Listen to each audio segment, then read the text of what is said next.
Ang karaniwang ginagamit na wika sa ating henerasyon ngayon ay ang wikang English.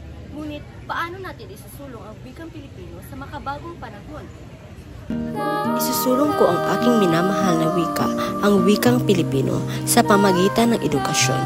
Gagamitin ko ang teknolohiya upang mapanatili natin ang wika ng ating bansa, ang wikang Pilipino, at ipamana ko sa susunod na henerasyon.